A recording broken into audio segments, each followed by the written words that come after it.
General David Petraeus is the former director of the CIA. He's a retired four-star Army general who at one time led U.S. Central Command, and he currently serves as the KKR Global Institute chairman. He's with us now. Welcome, General Petraeus. It's a delight to have you on the show, in our first show.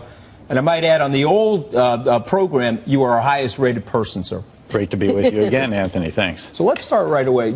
Are Americans safer today than they were, say, a year ago, 2 years ago, 15 years ago? Where do you see us today, sir? Well, I think, it's gone up and down. I think Americans in general are safe, but I think that the threats are more complex and arguably more numerous than they have been in the past.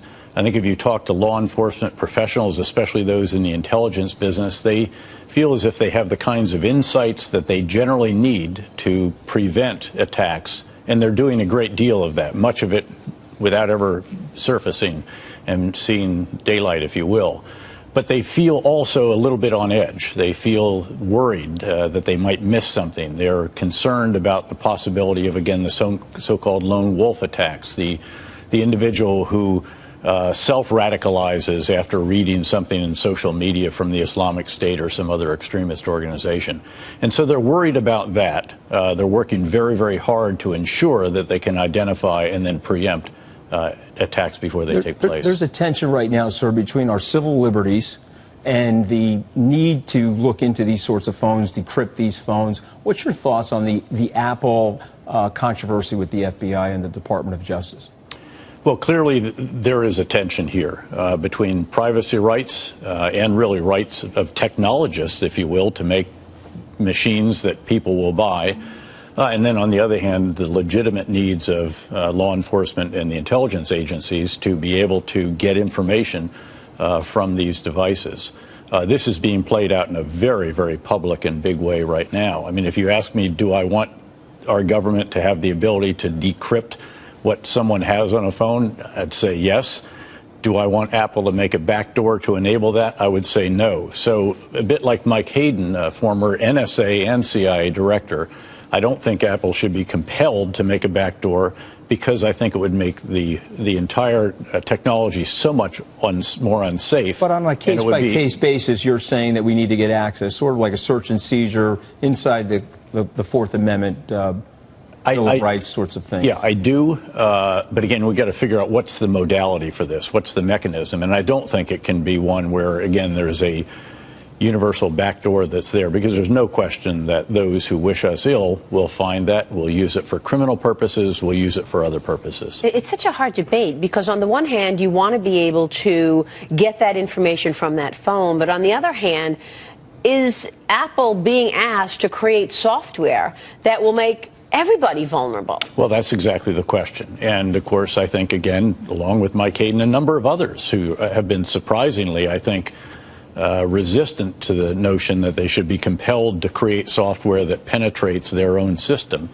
I have serious questions about that and real reservations. And, of course, this is an international issue. This is not just about the United States, where I think we generally trust our government to make use of what it has. What happens when China goes to Apple and says there's somebody who's on the wrong side of the political debate here, we want you to help decrypt his phone? What about Russia, who might go after someone, again, in the human rights realm or something like this? So that's the issue. It's a very, very significant one. I have sometimes wondered if it might not have been better if there was a quiet conversation with Apple where they said, this is a really serious issue privately. Can you help us find what is in this phone? This international issue is so important. Recently, you saw an Argentinian person be put in jail in Brazil. Yeah. The head of Facebook there. I mean, could it be that this hasn't come up in China? Could Apple really be operating in China without giving the Chinese government access? I think to date, again, we'll have to see what they might be willing to reveal. And again, certainly over the course of the last decade or more, as these mobile systems in particular have multiplied so much, there generally has been a supportive approach. And that was certainly my experience in my last government job. The problem has been, number one, the Snowden affair has cost firms like Google tens of billions of dollars. It has threatened many others. And so there's a reservation now that did not exist before There's a concern that, again, wasn't present before.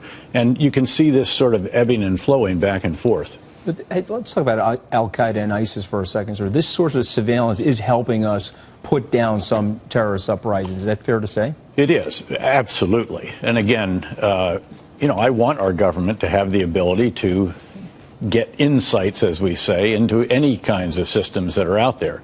I don't necessarily want our government to confess that to the world. I think we have capabilities. I think we should constantly seek to improve them. We should use them very judiciously, obviously in accordance with the law. But we've got to have those to indeed identify would-be attackers, would-be plots, would-be 9/11s of the future. We have to adapt, Maria, to the new world, and we have to have those tools so that all of us feel safer. And it's good for business, too.